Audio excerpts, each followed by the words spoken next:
नमः शिवाय। सोमवार का पावन दिन भगवान शिव की भक्ति और कृपा पाने का श्रेष्ठ दिन है। एक बार देवी पार्वती जी ने भगवान शिव की आज्ञा से एक श्रेष्ठ पुत्र की प्राप्ति हेतु 1 वर्ष तक चलने वाले पुण्यक व्रत का समापन किया। व्रत की समाप्ति पर पुरोहित सनत कुमार ने देवी पार्वती जी से कहा, सुव्रते, अब मुझे दक्षिणा चाहिए। देवी पार्वती ने मुंह मांगी दक्षिणा देने का वचन दिया।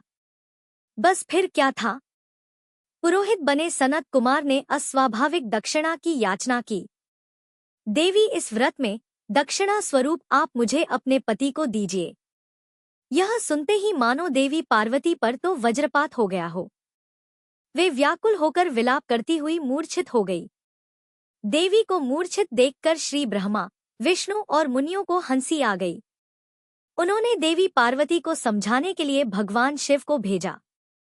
देवी पार्वती की मूर्छा टूटने पर भगवान शिव ने उन्हें समझाया, देवी, देव कार्य, पितृ कार्य या नित्य नैमित्तिक जो भी कार्य दक्षिणा से रहित होता है निष्फल हो जाता है। उस कर्म से दाता कालसूत्र नामक नरक में गिरता है। उसके बाद वह दीन होकर शत्रुओं से पीड़ित होता है। ब्राह्मण को संकल्प की हुई दक्षिणा उस समय न देने से वह बढ़कर कई गुनी हो जाती है। भगवान विष्णु और ब्रह्मा जी ने देवी पार्वती से धर्म की रक्षा के लिए अनुरोध किया। धर्म ने भी समझाया। देवताओं ने कहा, मुनियों ने भी दक्षिणा देने की प्रेरणा दी, लेकिन फिर भी देवी पार्वती मौन रही। तब सनत कुमार ने कहा, शिवे, या तो आप मुझे दक्षिणा में अपने पति को प्रदान कीजिए या अपने दीर्घकालीन कठोर तप का फल भी त्याग दीजिए। इस महान कर्म की दक्षिणा न मिलने पर मैं इस दुर्लभ कठोर व्रत का फल ही नहीं, अपितु आपके समस्त कर्मों का फल भी प्राप्त कर लूंगा। उद्विग्न होकर देवी पार्वती जी ने कहा, पति से वंचित हो जाने वाले कर्म से क्या लाभ? दक्षिणा देने और धर्म और पुत्र की प्राप्ति से मेरा क्या हित होगा? पृथ्वी देवी की उपेक्षा कर वृक्ष की पूजा करने से क्या प्राप्त हो सकेगा? साध्वी स्त्रियों के लिए पति 100 पुत्रों के समान होता है। ऐसी स्थिति में यदि व्रत में अपने पति की ही दक्षिणा दे दी जाए तो भला पुत्र से क्या लाभ? यह सत्य है कि पुत्र पति का ही अंश होता है, लेकिन उसका एकमात्र मूल तो पति ही होता है। मूल धन के नष्ट हो जाने पर समस्त व्यापार ही विनष्ट हो जाता है। उसी समय आकाश में देवताओं और ऋषियों ने एक रत्न निर्मित रथ देखा जो पार्षदों से घिरा था। उस रथ से श्री नारायण उतरकर देवताओं के सम्मुख उपस्थित हुए। उन श्री नारायण को ब्रह्मा, विष्णु और शिव जी ने रत्न सिंहासन पर बैठाकर प्रणाम किया और हाथ जोड़कर गदगद कंठ से स्तुति की। वहां का सारा वृतांत जानकर श्री नारायण ने कहा, शिव प्रिया पार्वती का यह व्रत लोक शिक्षा के लिए है, अपने लिए नहीं, क्योंकि वे तो स्वयं समस्त व्रतों और तपस्याओं का फल प्रदान करने वाली हैं। इनकी माया से ही चराचर जगत मोहित है। फिर उन्होंने देवी पार्वती जी से कहा, शिवे, इस समय आप महादेव जी को दक्षिणा में देकर अपना व्रत पूर्ण कर लीजिए। फिर समुचित मूल्य देकर अपने जीवन धन को वापस ले लेना। गौ में समस्त देवी देवता विद्यमान होते हैं, इसलिए तुम ब्राह्मण को गौम्य प्रदान कर अपने पति को लौटा लेना। ऐसा कहकर वे अंतर्ध्य हो गए। तब देवी पार्वती प्रसन्न मन से अपने प्राण सर्वस्व को दक्षिणा में देने के लिए तैयार हो गई। उन्होंने हवन की पूर्णाहुति की और अपने जीवन नाथ शिव जी को दक्षिणा स्वरूप दे दिया। इसके बाद उन्होंने पुरोहित शरद कुमार जी से निवेदन किया, विप्रवर, गौ का मूल्य मेरे पति के बराबर है। मैं अब आपको अत्यंत सुंदर 1,00,000 गौएं प्रदान करूंगी। इसके बदले में आप मेरे जीवन सर्वस्व को लौटा दें। प्राणनाथ के मिल जाने पर मैं पुनः ब्राह्मणों को विपुल दक्षिणाएं प्रदान करूंगी। तब सनत कुमार ने पार्वती जी से कहा, देवी, मैं ब्राह्मण हूँ। 1,00,000 गौएं लेकर मैं भला क्या करूंगा? इस दुर्लभ रत्न के सामने 1,00,000 गौओं की क्या तुलना? मैं इन्हें साथ में लेकर त्रिलोक में भ्रमण करूंगा। उस समय समस्त बालक इन्हें देखकर प्रसन्नता पूर्वक ताली बजा बजाकर अट्टाहस करेंगे। कहने के साथ ही सनत कुमार ने भगवान शिव को अपने पास ही बिठा लिया। सनत कुमार ने भगवान शिव को वापस नहीं किया। यह देखकर और यह सुनकर देवी पार्वती जलहीन मछली की तरह छटपटाने लगी। उन्होंने मन ही मन सोचा, कैसा दुर्भाग्य है मेरा कि मुझे ना तो अभीष्ट देव का दर्शन ही हुआ, ना ही व्रत का फल प्राप्त हो सका। अधीर होकर अब वे अपने प्राण त्यागने के लिए तत्पर हो गई। अचानक उसी समय आकाश में तेज समूह प्रकट हुआ। उस तेज समूह को देखकर देवी पार्वती ने उससे अपने ऊपर दया करने को कहा और उस मह तेज राशि के मध्य विश्व मोहन श्री कृष्ण स्वरूप का दर्शन किया। ऐसे भुवन मोहन अनूप रूप को देखकर भगवती पार्वती उसी के समान पुत्र की कामना करने लगी और उसी क्षण उन्हें वह वर भी प्राप्त हो गया। इसके बाद वह तेज वहीं तिरोहत हो गया। तब देवताओं ने ब्रह्मपुत्र सनत कुमार को समझाया। सनत कुमार ने दिगंबर शिव को उनकी प्राणेश्वरी पार्वती जी को वापस लौटा दिया। अब सुनिए सोमवार व्रत की कथा।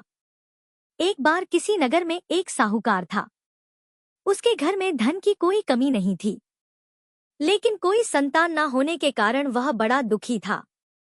संतान प्राप्ति के लिए वह हर सोमवार को व्रत रखता था और पूरी श्रद्धा के साथ शिव मंदिर जाकर भगवान शिव और माता पार्वती की पूजा किया करता था। उसकी भक्ति देखकर एक दिन मां पार्वती प्रसन्न होकर भगवान शिव से साहूकार की मनोकामना पूर्ण करने का निवेदन करती हैं। पार्वती जी के आग्रह पर भगवान शिव ने कहा, है देवी, इस संसार में हर प्राणी को उसके कर्मों का फल मिलता है और जिसके भाग्य में जो हो उसे भोगना ही पड़ता है। लेकिन पार्वती जी ने साहूकार की भक्ति देखकर उसकी मनोकामना पूर्ण करने की इच्छा व्यक्त की। माता पार्वती के आग्रह पर भगवान शिव ने साहूकार को पुत्र प्राप्ति का वरदान तो दिया, लेकिन उन्होंने बताया कि यह बालक केवल 12 वर्षों तक ही जीवित रहेगा। माता पार्वती और भगवान शिव की इस संवाद को साहूकार सुन रहा था, इसलिए उसे ना तो इस बात की खुशी हुई और ना ही कोई दुख, बल्कि वह पहले की तरह ही शिव जी की पूजा करता रहा। कुछ समय के बाद साहूकार की पत्नी ने एक पुत्र को जन्म दिया। जब वह बालक 11 वर्ष का हुआ तो उसे पढ़ने के लिए काशी भेज दिया गया।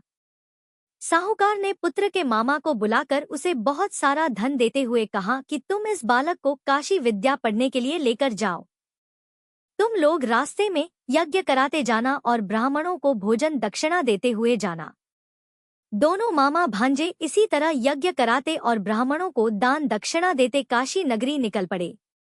इस दौरान रात में एक नगर पड़ा जहां नगर के राजा की कन्या का विवाह था, लेकिन जिस राजकुमार से उसका विवाह होने वाला था वह एक आंख से कान्हा था।